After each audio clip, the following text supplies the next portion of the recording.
Ça, c'est le chat qui nous harcèle tous les matins pour avoir ses croquettes. Le charceleur. Je vais acheter ça. C'est une espèce de petite balle. Tu mets les croquettes. Oh, 2 secondes.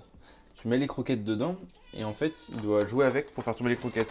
Parce qu'en fait, le problème avec ce chat, c'est que c'est un glouton et qu'il mâche même pas ses croquettes. Du coup, là, il les a une par une et du coup, il prend plus son temps et il prend le temps de les croquer. Tiens, salopio. Bon, en gros, là, le planning de la journée, ça va être faire mes suivis de coaching. Ensuite, travailler sur un format de tier list. Donc ça, c'est un petit format où tu classes différentes choses. Par exemple, en street workout, tu peux classer les différentes figures, tu peux classer différents athlètes en fonction de tes goûts et de ton opinion. Après 11 heures, entraînement. 13 heures, repas. Parce que à 14h30, il faut qu'on parte d'ici pour aller en cours parce qu'on a cours de 15h à 18h aujourd'hui. Je dis pas de bêtises. Je vous présenterai l'école parce que l'école est hyper belle. Il faut vraiment que je fasse des petites vidéos de l'école. J'ai pas le droit de filmer en cours, mais j'ai le droit de filmer l'école si je veux. Vraiment, c'est stylé. Et puis après, repas du soir. Et puis il va falloir finaliser les pas parce que dans les objectifs de la journée, il y a à faire 10 000 pas. Et j'ai pas trop le temps de les faire au cours de la journée. Alors souvent, tu vas voir, j'ai une manière assez particulière de finir mes pas le soir. Ceux qui me connaissent, les gens proches savent très bien comment je finis mes pas. Et vous allez voir, c'est assez marrant.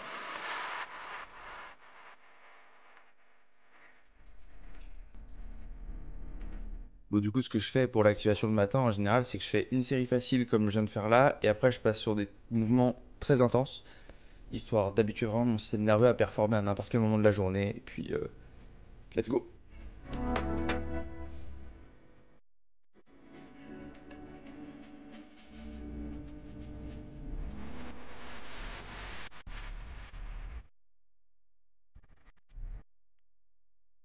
Bon, du coup, j'ai réussi à avancer comme je voulais. Là, il est 10h59. 10h59, donc je vais commencer l'entraînement pile à l'heure. Petite banane pour les glucides, un petit café pour la caféine, et puis let's go. Bon, habituellement, j'ai un échauffement qui se résume à faire une petite série un peu plus facile, histoire de me préparer mentalement à performer. Là, ces derniers temps, je fais un peu plus attention parce que jeudi dernier, je me suis blessé sur un mouvement. J'ai senti qu'au niveau de mes 2 omoplates, d'un coup, ça s'est contracté très fort. Ça a mis un peu de temps à se relâcher. Là, je peux me réentraîner un peu comme je veux. Du coup, je fais attention, je m'échauffe un peu plus. Je fais des petits échauffements articulaires un peu plus poussés. Le temps que je sente plus aucune gêne. Parce que j'ai encore une petite gêne à gauche. Mais c'est léger. Du coup, on va s'échauffer gentiment. Et puis, c'est parti.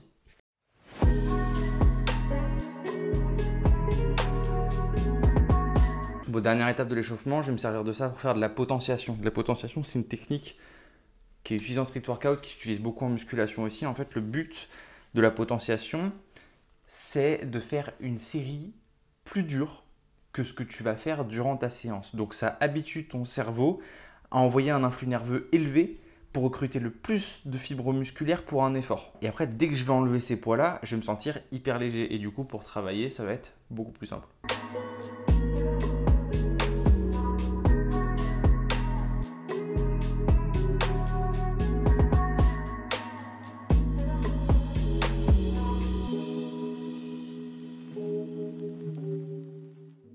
Bon, du coup, qu'est-ce que je mange dans une journée classique? En fait, vu qu'on fait un meal prep, donc on prépare tous les repas à l'avance, on a des petits tupperwares qu'on décongèle comme ça. Bon, là, tu te diras, il n'y a que du poulet et des légumes. C'est normal, le midi, on fait des wraps avec. Donc ce midi, c'est des wraps. Je pèse tout ce que je mange, histoire d'être sûr de mon apport calorique pour justement sécher au mieux. Donc pour sécher, ce qui est intéressant, c'est de consommer moins que ce que tu dépenses. C'est le... Putain, du coup, faut que je pèse en parlant. Vloguer, c'est pas simple, hein. Faut que je pèse des trucs. Hop. Pour peser le... Ça, c'est du Philadelphia. En France, on avait une alternative à la crème qui était mieux que le Philadelphia, c'était le Saint-Moré. Il y a du Saint-Moré en France qui est en 8% de matière grasse. C'est trop bon et ça remplace trop bien la crème. Mais du coup, ouais, on fait des petits wraps comme ça. Hop. Et le soir, on a des plats avec exactement le même plat en fait. Donc du poulet avec des légumes et accompagné avec des pâtes plutôt qu'avec des wraps. Donc pour perdre du... J'espère que ça fait pas trop de bruit ce que je suis en train de faire. Pour perdre du poids l'idée c'est de consommer moins que ce que tu dépenses. Pour prendre du poids, tu consommes plus que ce que tu dépenses. À partir de là, il faut que tu aies un apport en protéines suffisant pour construire de la masse musculaire, que tu sois en perte ou en prise de poids d'ailleurs. Du coup, l'idéal c'est de pouvoir peser ce que tu manges et de te peser tous les matins. C'est pour ça que ce matin je me suis pesé pour savoir à peu près combien si j'étais en train de perdre ou de prendre du poids. Moi je sais que pour perdre, vu la dépense que j'ai entre mes entraînements et mes pas, je peux me permettre de rester sur un apport calorique assez élevé. Quand je dis assez élevé, c'est que quand je suis en phase de perte de poids, je mange 3000 à 3400 calories par jour. D'avance, parce qu'à partir de maintenant, la qualité du son va se dégrader un peu vu qu'on va partir, je vais pas emmener tout mon matos pour filmer et tout. Ça, c'est le petit outfit of the day. Je suis Gojo Satoru comme ça. Voilà, petite image de Gojo Satoru juste ici. C'est trop galère déjà de faire sur le téléphone et sur un miroir en plus. Enfin bref, on va y aller. Goodbye le chat.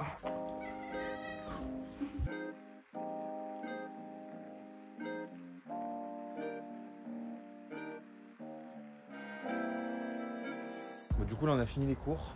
Ce que je vous ai pas dit, c'est que en fait pour aller en cours, tu vois, tout ça là, ça c'est des escaliers.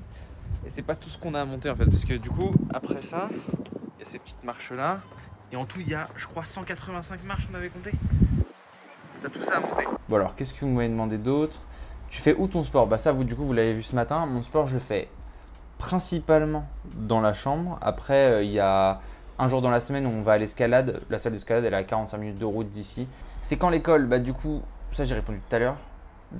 Au cas où j'ai pas répondu, c'est du lundi au jeudi, théoriquement de 15h à 21h. Il y a des jours où on finit plus tôt, il n'y a pas de jour où on finit plus tard. Et des fois, il y a des cours qui sont rattrapés le vendredi. Du coup, voilà, le mercredi matin, on a un cours d'espagnol qui est facultatif de 11h à 13h. Ouais, c'est ça, de 11h à 13h et j'y vais chaque mercredi. Du coup, il y a ça en plus. Je peux faire un tuto de comment on se transforme en Super Saiyan STP. Fais un sujet sur la vie en Espagne. Ce qui différencie majoritairement, enfin de mon point de vue, la vie française de la vie espagnole, c'est l'aspect très fêtard des Espagnols. Moi, les impacts que j'ai le plus ressentis personnellement, c'est sur la manière d'organiser une journée. Ils vont avoir tendance à commencer beaucoup plus tard et à finir plus tard aussi, sachant qu'ils ont ce qu'on appelle la siesta espagnole, donc une pause du midi qui commence aux alentours de 13h30, 14h et qui finit vers 16h30. Et là, il y a un truc qui est assez particulier ici, c'est que je suis en Espagne, en Catalogne, et ils ont leur langue en Catalogne. C'est comme si les Bretons avaient gardé leur langue et que quand tu allais en Bretagne, ils parlaient breton au lieu de français. Du coup, quand les gens captent que tu parles que espagnol, ils te parlent en espagnol, mais le premier contact se fait souvent en catalan et du coup, tu es un peu perdu. Enfin, il y a deux langues à apprendre, quoi. D'ailleurs, ma deuxième... Parce que du coup, pour ceux qui se posent la question, c'est vrai que ça, j'aurais dû le dire. Mes cours sont tous en espagnol. Et à partir de la prochaine année, tous mes cours seront en catalan. Attends, ce que je vais faire, c'est que je vais te faire une petite... je vais te faire une phrase en français, je vais te la faire en espagnol et en catalan, histoire que tu vois à quel point ça n'a rien à voir, en fait.